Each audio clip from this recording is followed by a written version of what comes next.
Olá, turma dos terceiros anos, modalidade EJA. Aqui, ó, mais uma vez o professor Cícero. Nós vamos trabalhar Geografia Geral. Nosso último tema trabalhado foi a questão do sistema econômico, do modo de produção. Hoje nós vamos trabalhar o desdobramento da prática desse modo de produção no mundo ocidental, que é que é o ápice, que é a Revolução Industrial. Nós vamos começar falando da primeira Revolução Industrial. Na próxima aula nós falaremos da segunda Revolução e posteriormente da terceira Revolução e da Revolução dos dias atuais, que muitos já afirmam que estamos vivendo uma quarta revolução, ou seja, nós não, não os brasileiros, mas algumas sociedades do mundo. A Revolução Industrial é uma revolução inacabada, está em constante transformação, constante mudança, de acordo com as demandas, com as necessidades e as modificações do espaço geográfico e as necessidades da sociedade. Hoje nós vamos falar da primeira Revolução Industrial, que por N fatores se deu, que colaboraram, né, por N fatores, por vários fatores que colaboraram para que ocorresse na Inglaterra. Não ocorreu primeiro, poderia ter ocorrido em outros países do mundo, mas o único país que tinha os pré-requisitos necessários para fazer a primeira revolução industrial foi a Inglaterra. Mas antes de falarmos de revolução, vamos pensar um pouco. O que você entende por revolução? O que é uma revolução? Fica o tic-tac na sua cabeça, né? Quando a gente fala, é muito comum falar em revolução e vir na nossa mente conflitos armados, né? Guerra civil entre o Estado e a população, entre a classe, a, o povo explorado e a classe dominante.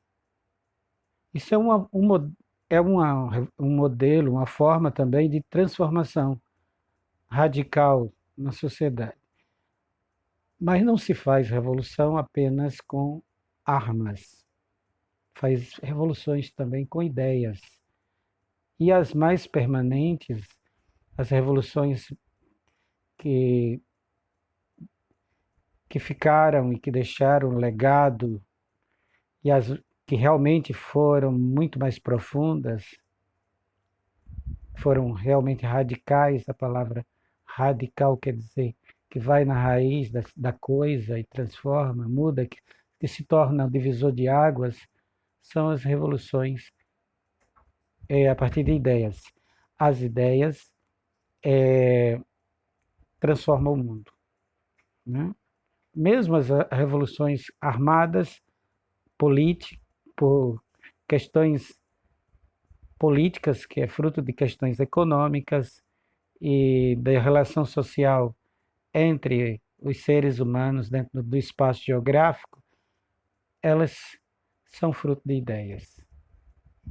Tudo nasce primeiro na mente humana, na ideia, depois vai para o papel, depois vai para a prática, ou da ideia da mente direto para a ação. Tá? Mas tudo começa com a ideia. Quando falamos de revolução industrial, é a passagem da manufatura para a maquinofatura. Antes da indústria, tudo era feito com as mãos. A indústria vem e se torna um divisor de águas. A partir daí, jamais se produziu bens duráveis e bens de consumo como antes. A Revolução Industrial é o divisor de água, né?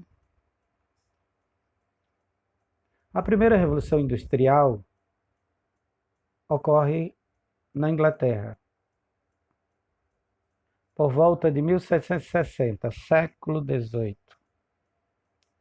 Representou um período de inúmeras transformações no mundo do trabalho. Isso foi possível porque o, o burguês, o capitalista, ele soube formar a seguinte equação: trabalho humano, força de trabalho humano, mas conhecimento humano, conhecimento científico e tecnológico, mais capital, quer dizer, mais dinheiro, é igual a muito mais capital. Ou seja, a soma de associação do trabalho, da força de trabalho humana, mais o conhecimento humano, mais o capital, produziu a Revolução Industrial.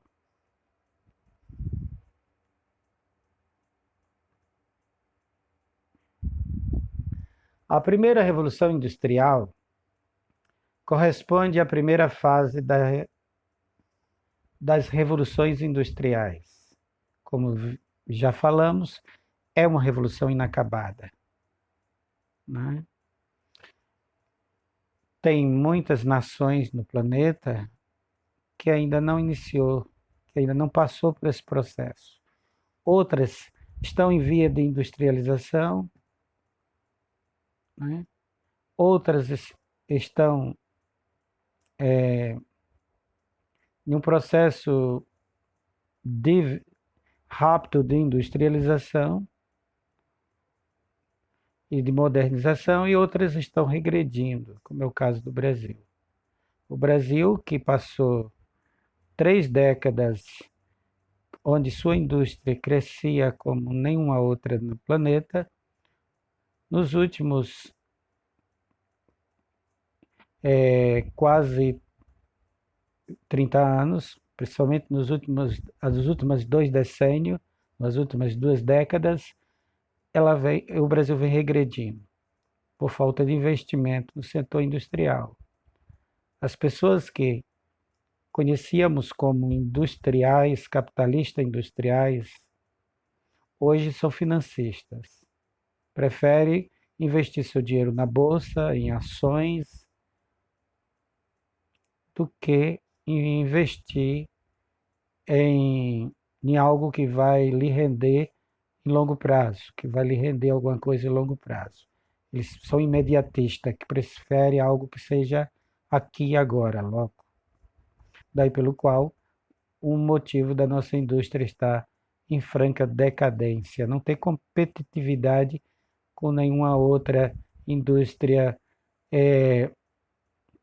lá fora, até mesmo entre os emergentes, quanto mais entre os países do hemisfério do capitalismo central. Voltando para o século XVIII, 1760. O marco de tudo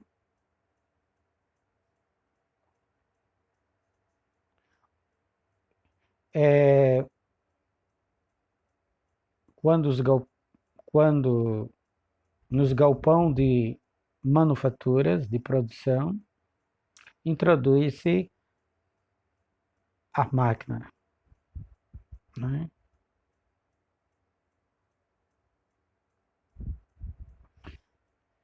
E esse processo já vinha modificando as relações de trabalho na Europa, que mesmo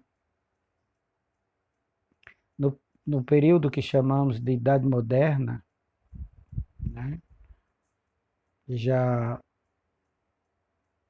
tinha se passado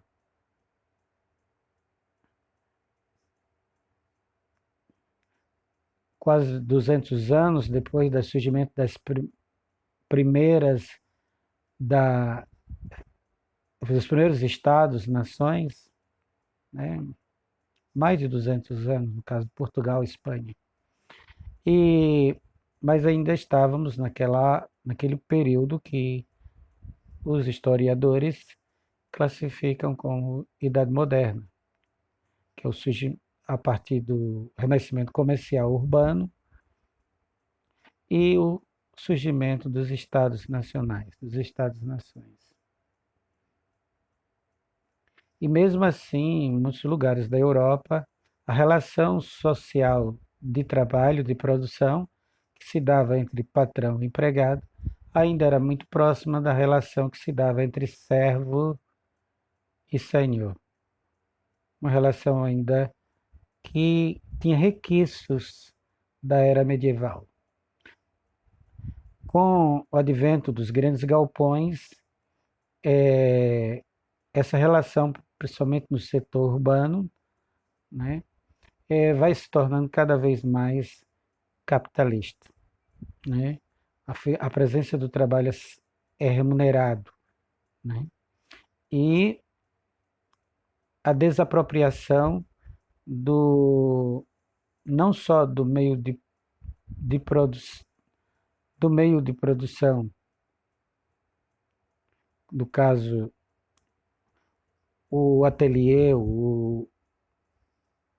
a oficina, onde essas pessoas, mas também do seu próprio ofício, onde essas pessoas deixam de trabalhar para si e passam a trabalhar para um capitalista num, num, numa grande produção manufatureira. E é graças a isso, esse enriquecimento desses capitalistas, que eles vão colocando, vão investindo seu dinheiro em inovações, em conhecimento técnico. E é aí que surge a máquina a vapor. É aí que surge, na Inglaterra, a presença, o surgimento da tecnologia dentro do mundo do trabalho. E com isso, as manufaturas, os galpões de manufaturas surgem como fábricas, se tornam as fábricas que conhecemos no mundo contemporâneo, que conhecemos nos dias atuais.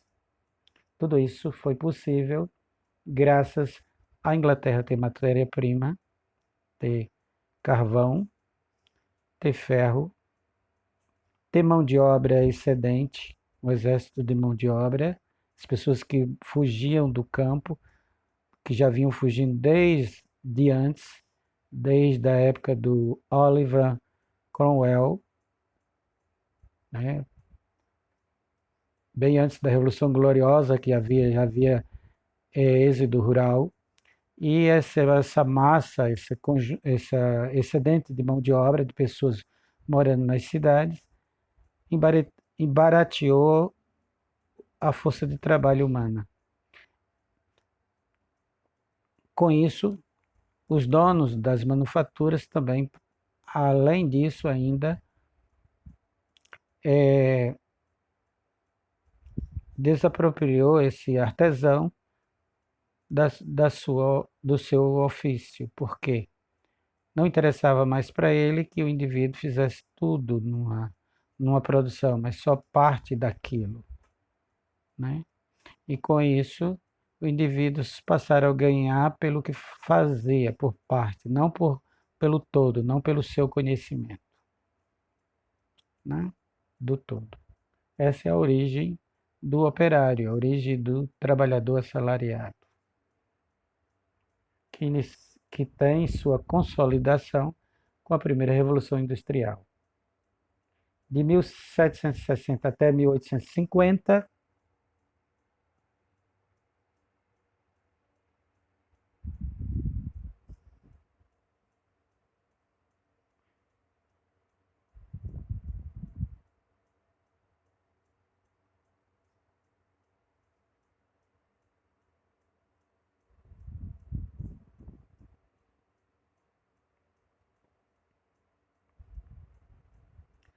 a principal indústria no período da chamada Primeira Revolução foi a indústria têxtil.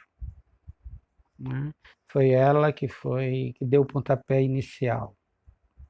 E as inovações tecnológicas utilizadas no mundo do trabalho foi no campo da manufatura têxtil. A primeira máquina movida por energia térmica, que transformava essa energia térmica em energia motriz, que iria movimentar uma lançadeira, foi o TA mecânico. TA, que é onde se produz a trama, onde se produz o tecido.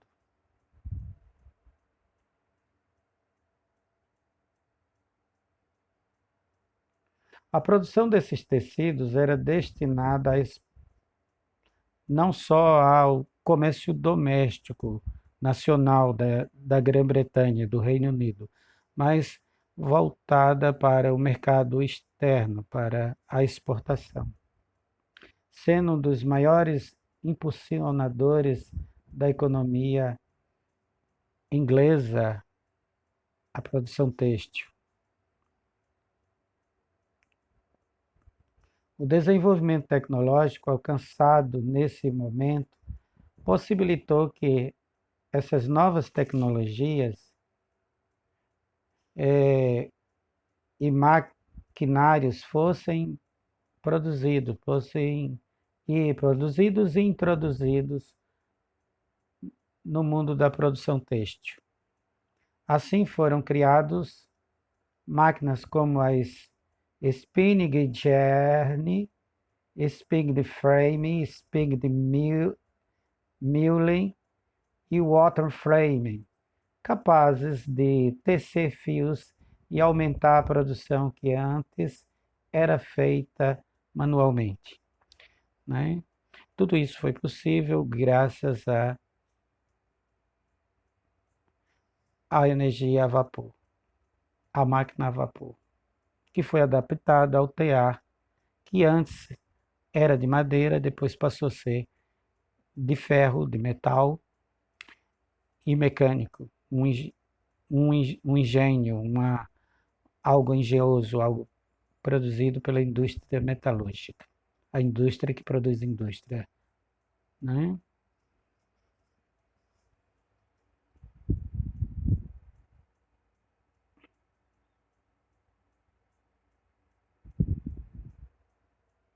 Essa primeira revolução industrial mudou o mundo da água para o vinho e se tornou um divisor de água. A forma de produzir bens duráveis e bens de consumo, não só na Inglaterra, não só no hemisfério norte, mas no planeta todo, mudou.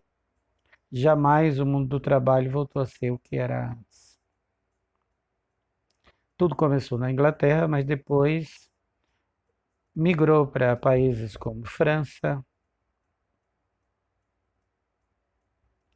Alemanha, o norte da Itália, principalmente a região do Piemonte, que é até hoje é a parte mais rica e mais industrializada da Itália. Atravessou o Oceano Atlântico e chegou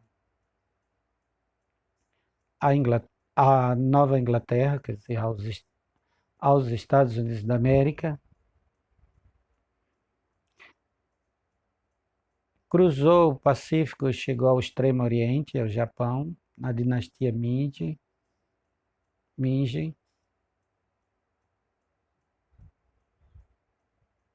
E, para nós, infelizmente, chegou um pouco atrasado, por N fatores. Um dos fatores devido ao agronegócio. O Brasil sempre, quando houve a divisão internacional do trabalho, que bipolarizaram o mundo entre aqueles que queriam produzir produtos maquinofaturados e os que iriam produzir matérias-primas para as indústrias desses países ricos do capitalismo central, infelizmente nós ficamos do lado daqueles que iriam optar por produzir matérias-primas, né? Durante o final do século XVIII, o Brasil ainda, o carro-chefe do Brasil ainda era a mineração. Com o declínio das jazidas de ouros dos Gerais e em outras partes do país, o açúcar do Nordeste nem se fala. Há muito que já não, tinha perdido seu valor no mercado internacional, porque os holandeses, quando saíram do Nordeste, que já tinham aprendido o know-how no Nordeste, como se produzir açúcar, eles também aprenderam, também agregaram a esse conhecimento que eles, um novo, que foi o refino. Quando eles passaram a produzir no Caribe açúcar, o açúcar do Nordeste já não tinha condições de competir com o açúcar caribenho, holandês. E quando chega o século XIX, o carrão-chefe da economia do Brasil, final do século XVIII, início do século XIX, todo o século XIX, a base da nossa economia está no agronegócio, é o café. E no extrativismo, é, no extrativismo vegetal, na borracha tirada da seringueira, no norte do Brasil. E no recôncavo baiano, o, o cacau. Esses são os produtos que o Brasil produzia naquela época. E mesmo se o Brasil, a força política da época e a força econômica das classes dominantes, de uma certa forma, isso aí é outro momento, creio que vocês vão ver isso com o professor de História, barraram a implantação de indústria no país. Ou seja, a indústria do Brasil chega de forma tardia, só vai chegar aqui no século XX, né? É, depois da queda da Bolsa de Nova York, por volta bem antes um pouquinho também, por volta da Primeira Guerra Mundial, há surgem algumas fabriquetas em Santos, São Paulo, né? E durante o período da quebra da Bolsa de Nova York também, devido ao fato do Brasil não poder importar, que o Brasil sofreu os reflexos da economia da primeira crise do capitalismo internacional. O Brasil tem que se virar com o que tem. Também contribuiu para surgir algumas fabriquetas, mas de forma muito tímida. O que vai, podemos dizer que no nosso momento na indústria, nós nos tornamos uma nação industrial na era Vargas. É com o Estado Novo. É com Getúlio Vargas, com a introdução da nossa siderurgia nacional, né, a construção de Volta Redonda, a Vale do Rio Doce, que hoje não é mais nossa, né? E não é mais Vale do Rio Doce, só é Vale. Tirou o doce do nome, tirou até o Rio Doce do mapa, né? Isso é outro momento também que nós vamos trabalhar sobre essa questão das privatizações. É outro momento do capitalismo no Brasil, né? E outro momento da questão de a questão por que é que uma estatal ela tem muito mais responsabilidade social e ambiental do que uma empresa privada. Mas vamos voltar para a primeira revolução industrial. Isso é só para você ter uma ideia que a nossa revolução, nós não passamos por esse processo como os ingleses passaram, como os estadunidenses passaram, né? Como os japoneses passaram, né? De uma certa forma, durante o século XIX, no, no, segundo, no segundo reinado e durante a República Velha, o Brasil apenas contratava serviços.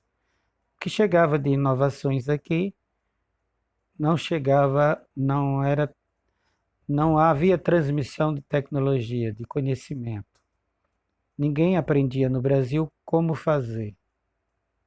Trazia-se o produto já pronto e aqui era construído, montado e para usufruto, como foi o caso do gás, da energia elétrica, dos bondes e das ferrovias.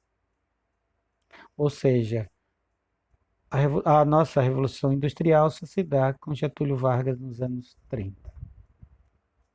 Voltando para a Revolução Industrial, as consequências da Revolução Industrial. As consequências são muitas. Primeira, que ela foi um divisor de água. O mundo não jamais voltou a ser o que era antes. Provocou intensa transformação.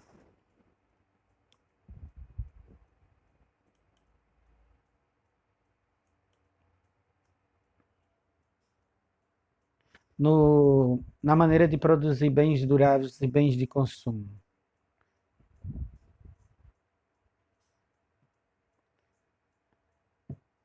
A manufatura deu lugar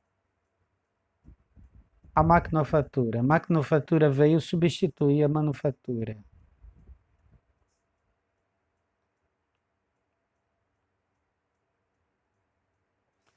Houve um aumento da mão de obra. Aí é um ponto super negativo.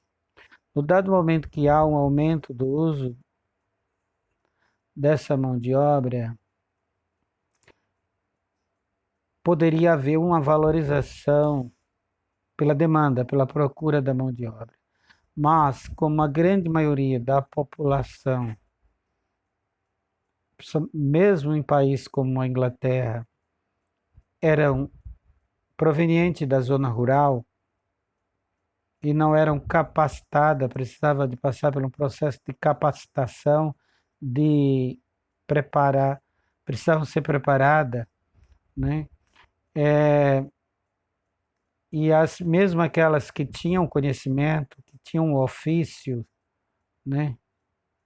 Daí a palavra oficina, que tinha um ofício, que tinha uma profissão, que tinha uma arte, como era chamado na Idade Média,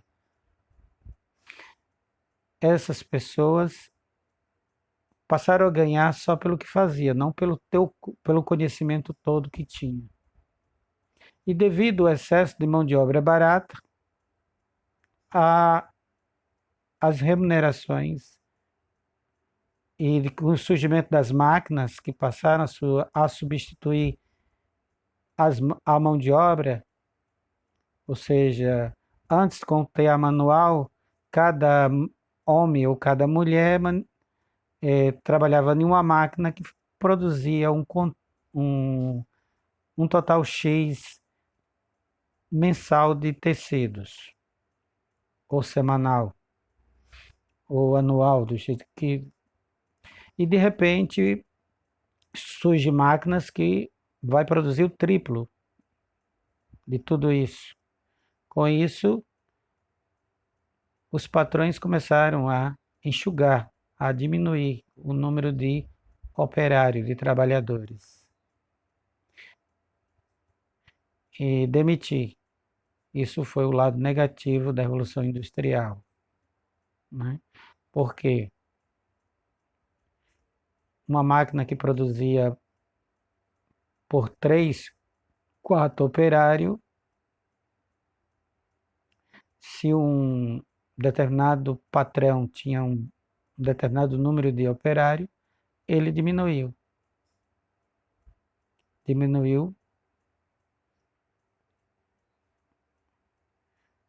Se ele não tinha a previsão de aumentar a sua produção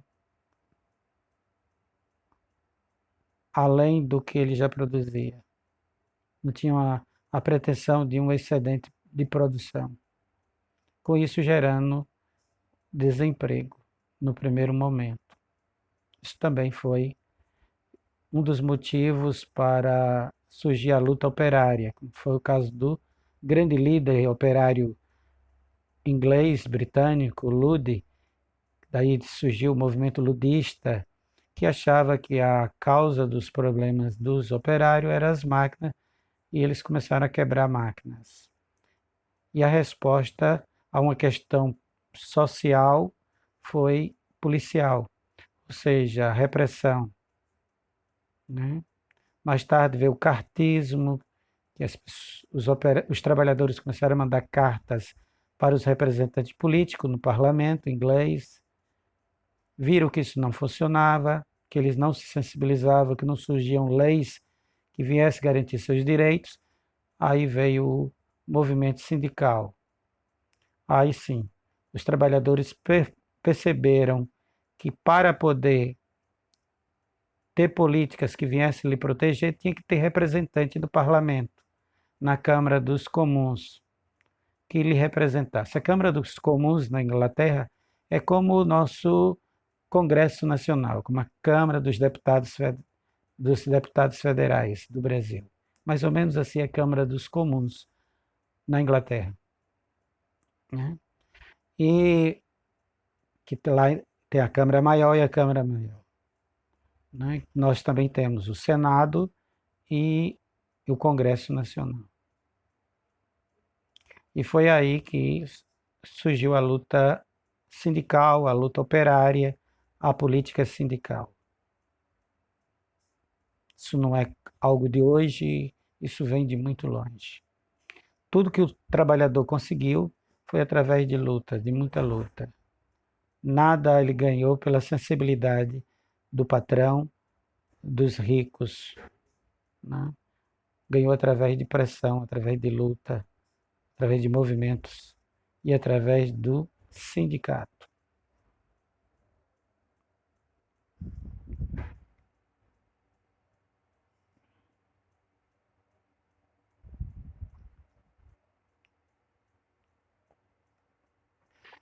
Resumindo,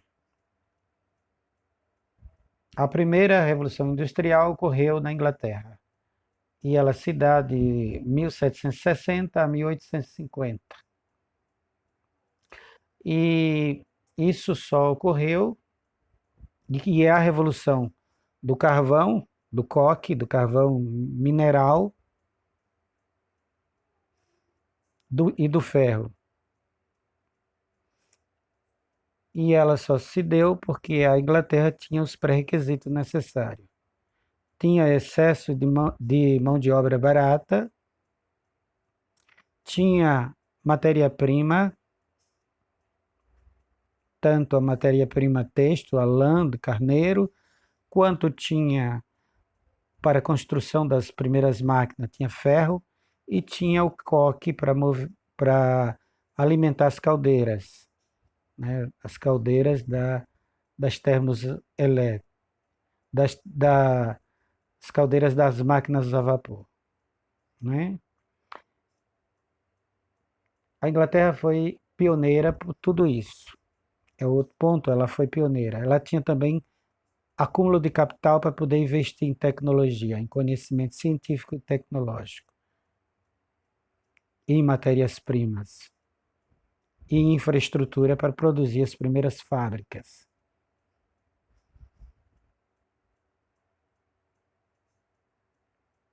E foi na Inglaterra que surgiu as primeiras indústrias, as primeiras fábricas como nós conhecemos. E as primeiras foram no, no mundo têxtil. Foram as manufaturas têxtil que se transformam em fábricas têxtil.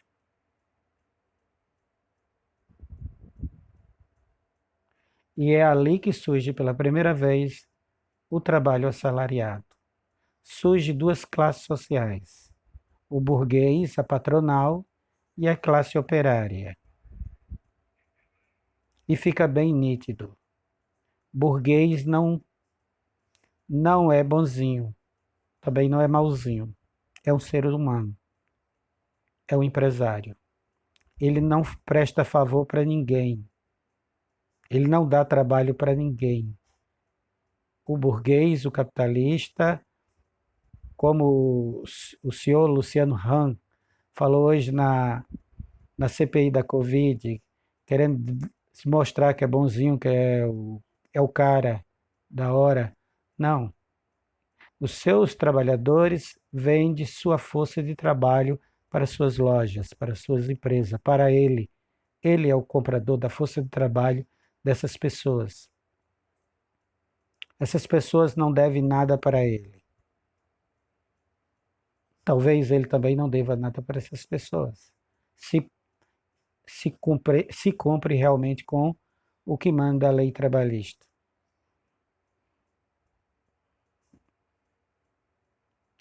Porém, a ressalva, né, e a controvérsia. Os trabalhadores não devem nada para o patrão, mas os patrões, em uma sociedade altamente desigual, como a nossa, devem muito para os trabalhadores, e principalmente patrões que lutam por um Estado mínimo para o povo e máximo para eles. Por quê? No dado momento que quer tirar todos os direitos conquistados ao longo de várias décadas pela classe trabalhadora, mas querem que continue existindo um banco central e um BNDES para garantir os seus interesses, isso não é nada mais, nada menos do que um Estado mínimo para o povo e máximo para os ricos. Por hoje vamos ficar por aqui. Na próxima aula nós vamos dar continuidade. Na próxima aula nós vamos falar da segunda revolução industrial, que é a revolução dos combustíveis fósseis, do motor de combustão interna e o surgimento da eletricidade, a descoberta da eletricidade.